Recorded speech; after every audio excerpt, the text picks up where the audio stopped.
So Like, for today, we will share about the power of small wins that's getting 1% better every day. So, di ba mm, kasi sa ano natin, kumbaga at some point in our lives, gusto natin ng changes, we want yeah, improvement. So, paano bang mas maano natin yung changes na yun? Of course, we will deal with ourselves. Gusto natin na mas better tayo today kaysa sa sarili nating kahapon. yesterday. Yes. Kaysa yesterday.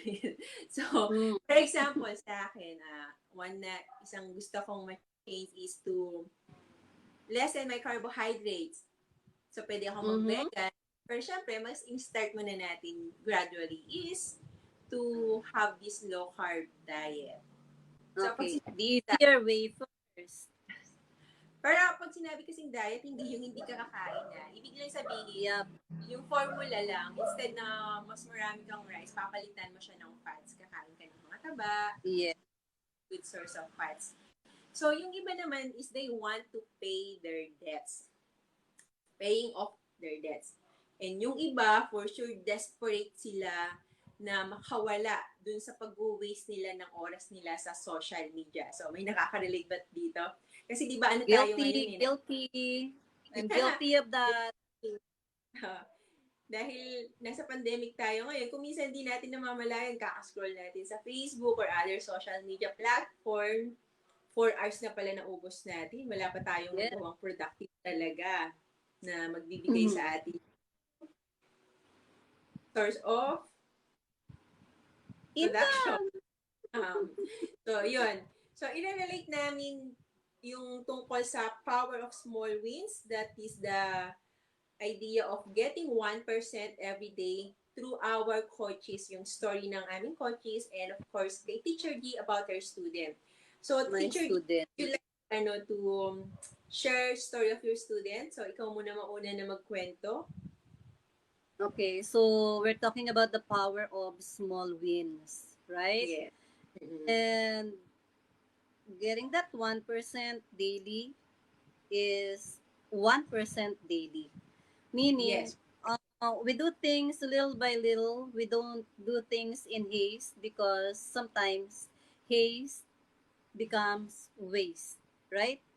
Hmm. And so, with regard to my students at Bright Kids by Teacher G under the Bright program, we Mm-mm. also practice the same principle of getting small wins, the power of small wins by putting that 1% little by little daily Yeah. for improvement. And since Mm-mm. I am specifically targeting confidence of kids, improving, developing, unleashing the confidence of shy kids because they are my target, they are my clients. I would like to share that when I was starting with this program and my students were started with me, they were just a bunch of shy, Shy kid. timid, introverted Feels like, kids who are unsure of themselves. They are the type of kids who are shy during the recitation. They don't have the courage to even raise their hand, even if they do know the answer to the question of the teacher. And also, even before the pandemic, they are the type who do not want to join extracurricular activities. Even okay. if they want it, they don't have the confidence to join. Mm. And so when they enrolled to my the Bright program Right or program. Bright Kids by Teacher G, I saw the transformation. It was not quick. It was not easy, and as you have said a while ago, the power of small wins, 1% every day. I am also not the type of mentor or coach or teacher who pushes too hard, especially at this time of pandemic when everything is stressful. So I Yeah. don't stress the kids by pushing them too hard. I let them learn at their own pace, although the program has a timeline of 12 months divided into Years. four phases. I think it is more effective that way, that you don't stress the kids to learn or to form habits.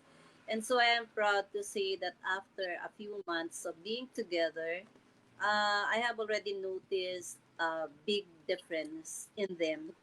As you have said, the power of small wins and the 1% daily Daily improvement. improvement. Yeah, kapag sama-sama mo yun, it creates something big. And Yeah. so, like Pa. this, just like today, Mm-mm. during our regular meeting, because I am feeling a bit under the weather, I called one of my students. Yeah, it's not COVID. It's just something that is not The alarming. Yeah, weather I know ba? that. Sa mga I know. I'm yan. sure of it. It's not COVID. Um, so I called one of my students as we were starting, and I asked her, "Could you be our host for Mm, today, for the day. even if it's just for the halftime of the meeting?" Uh-uh. And so she readily accepted. She just said, "Okay, teacher. I hope that you are feeling okay, and that I am very willing to help you today." And Mm-hmm. so she did start the routines, because we have our routines in our program.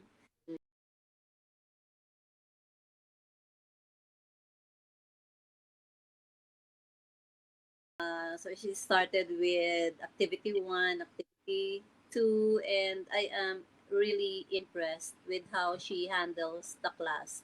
Of course, I was there. It was online, Oh. and the way she speaks, the way she manages the other kids in the group, Mm-mm. it was so impressive, and I am amazed at how she has transformed from that Mm-mm. uh, shy kid before. Now she is full of confidence, although that's something to be proud of, but there's Mm. more to learn. Learning does not stop, right? Yeah, And so it was guys. just meant to be half uh, half time of the meeting, that she would be the host of the class, or the, the facilitator. Uh-oh. But then I asked her, "Okay, continue." And then she did, and it was a very successful and meaningful meeting. And Uh, that's one thank of the things that God. I am very proud about my Bright Kids at the Bright The program, who are bright program. Bright program. Okay? And Yes. so we parted happily, and they are looking forward again to our next meeting. That's the power of small wins. Always encourage them. Even if what they are doing is, to us adults, just mundane things, to them it is something big. Mm. And it really boosts their confidence and make them get out of their comfort zone and Uh, metamorphose from the ugly caterpillars into beautiful Father. butterflies. And so, Yes. yeah, for the mommies out there, for the parents out there who have shy kids and you want them to experience the same transformation, I am Mm-hmm. here. I am just within your reach, and all you need to do is to book a 15-minute clarity call with me, because that is very important for me to know your kid very well, and for us to at least know our priorities and what we really want for the kid. Okay, when Yes. your kid, and who would be my kid at the Bright program. And Yeah. that is, I know you believe that, because you are also doing that, practicing that clarity call is very important before we start the program. So we will not be wasting time if our ideas, if our values don't chive, then we Uh-huh. would just be wasting time starting. So we better start it off right on the same From the footing. start.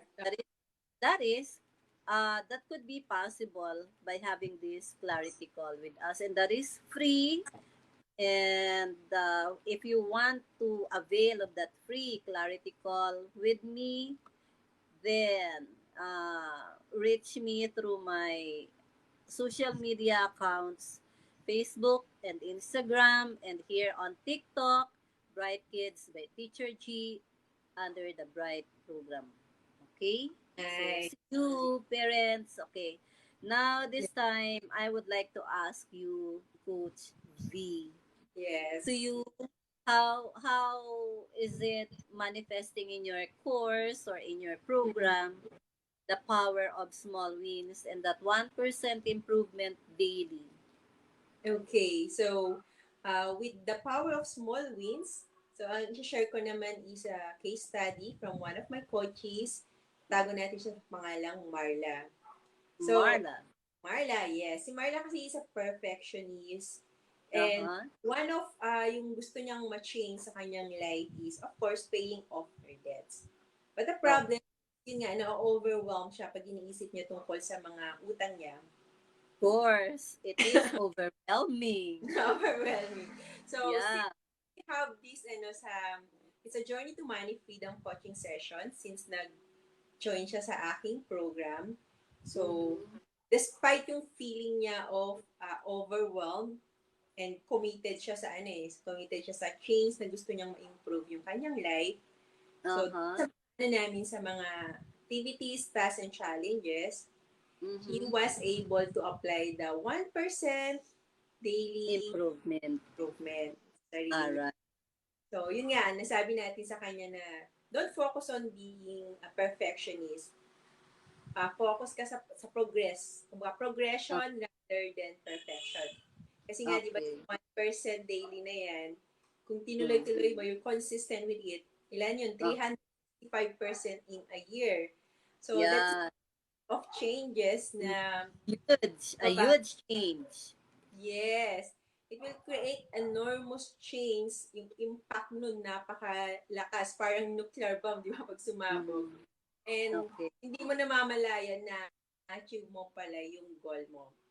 So now Marla is very happy and excited towards her journey to money freedom na soon ma-zero out niya yung debt niya and then she will And create the then, wealth she needed and live her dreams. So just like okay. teacher To G, live a wonderful life debt free. yes, just like Teacher G, I would like to invite you for a free 15-minute clarity call. Kung nagre-resonate kayo, nakaka-relate ba kayo sa experience ni Marla, and you also want to experience that transformation, Mm-hmm. book your free 15-minute clarity call with me para Uh-huh. matulungan ko. We need that para sa first hand pa lang. We need to check kung nagre-resonate yung value nyo with Mm-hmm. me. Kung matutulungan ko ba kayo para we're not wasting our time and I'm not Mm-hmm. wasting time as well. Yeah. And you could also download my free ebook. That's bit.ly/guide DK. It's about 7 beliefs that keep you buried in debt and what to do about it. So, Okay. yun yung importance po ng clarity call na binabanggit namin ni Teacher. Uh-huh. We just don't start right Um, away. We have to really know the reason why you want us to help you, ah, and we have to really know the values of each other so that we can work harmoniously, so that yes. there'll be no sisihan in the end, right? Yes. Because it does not always work, even if they like. But if your values don't jive, you have different priorities, then it will just be a waste of time. Yeah, it's a commitment once you enrolled in our courses. If you Mm-hmm. want to have the change to achieve yung transformation. Mm-hmm. So, again, sa mga friends natin, sa mga viewers natin, always remember that no matter how small it is, even that 1% change, improvement you make to yourself daily, you will Daily. see the power of small wins. Uh-huh. Mapapansin mo yung enormous impact ng changes na yon kahit Uh-huh. mag-start ka lang sa small bits. Oh, yeah, yeah. So, Teacher G, any last word of wisdom with our viewers and Um, friends? as I have said earlier, haste is waste. Most of Mm, the time, when you are always in a hurry to do something, you are always in a hurry to see the effect or the product of whatever you are working on. I think that is not the proper way to do it. The proper mm, way is to let us do it little by little, especially with kids, because yeah. it will just be traumatic experience on their part if we will push them too hard when they are already being pushed hard in schools, right? So when Mm, they in my program, that is not the way we do it here. yeah. And the way also to know how we are doing it is to contact me, to reach out to me through my Facebook and Instagram and TikTok accounts on social media. Bright Kids by Teacher G, the Bright Program. Thank you very much, Coach V, for this opportunity to have this sharing with you and for us to share with our audience all the things that transpired today. Yeah, para something that we can relate and for sure nakaka-relate din sila. So again, Yes. follow us, friends, sa social media platform. In my Facebook Mm-hmm. page, YouTube, IG, and TikTok, it's at Pinay Deadbuster. And for Oh, those out there sa parents who needs help to build the confidence of their children, follow yep. Bright at Teacher Give. So, again, sa akin naman is my Journey to Money Freedom coaching session, helping individuals, especially women, to end the cycle of debt so that they will create the wealth they deserve and live their dreams. Okay, that's our Pinay Death Buster. Okay, so Teacher G, I guess it's time to say goodbye sa ating mga kaibigan Uh-huh. We have to say and bye-bye see you again. now. And we will Mm, see them again. We will see them again next this week, week. Wednesday, Yeah. almost the same time. It may be So, a later or a little bit same earlier. time, same channel. Yeah, depending on our availability. Why do I keep on making bulol today? You Okay, can so to comment and post questions. So, reach out to us kung gusto nyo direct message na masagot na yung mga uh tanong. okay. And follow us so that you can see what's happening in our groups on our Facebook and Instagram and TikTok Mm-hmm. uh, accounts. Okay, Yeah. the nitty So, gritty, the tidbits, etc. tidbits, mga bite-sized content. Bite-sized content, so that they could have an idea of what is happening in our program, in our course.